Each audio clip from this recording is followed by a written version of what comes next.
নয়াপল্টন কেন্দ্রীয় কার্যালয়ের সামনে অবস্থান কর্মসূচি পালন করবে বিএনপি। দলের মহাসচিব মির্জা ফখরুল ইসলাম আলমগীর প্রধান অতিথি হিসেবে বক্তব্য রাখবেন।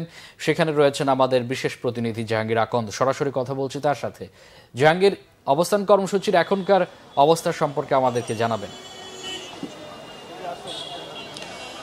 মামুন, অবস্থান কর্মসূচিটি শুরু হবে বিকেল ৩টার দিকে। আপনি নিশ্চয়ই দেখতে পাচ্ছেন যে আমার এখনো পর্যন্ত অবস্থান শুরু হয়নি, আর কিছুক্ষণ পরেই বিকেল ৩টায় শুরু হবে। কিন্তু তার আগেই নেতাকর্মীরা ঢাকার বিভিন্ন স্থান থেকে এসে নয়াপল্টনের কেন্দ্রীয় কার্যালয়ের সামনে হাজির হচ্ছেন।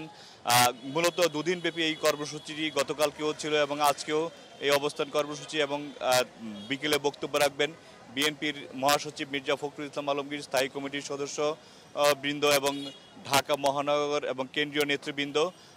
যে দাবিতে আজকে এই অবস্থান কর্মসূচির ডাক দেওয়া হয়েছে সেটি হচ্ছে শেখ হাসিনার বিচারের দাবিতে, যে ছাত্র জনতার উপর যেভাবে নির্বিচারে গুলি করে হত্যা করা হয়েছে সেই গণহত্যায় বিচারের দাবিতে মূলত এই অবস্থান কর্মসূচি দুদিনব্যাপী চলছে। তো বিএনপির মহাসচিব আগামী দিনের কী ধরনের তারা রাজনীতি করবেন কিংবা তা ধরনের কী ধরনের কর্মসূচি আসতে পারে বা সে বিষয়ে দিক নির্দেশনামূলক বক্তব্য রাখবেন। তো আর বিকেল ৩টায় শুরু হবে। তো এই ছিল নয়াপল্টন থেকে সবশেষ খবর।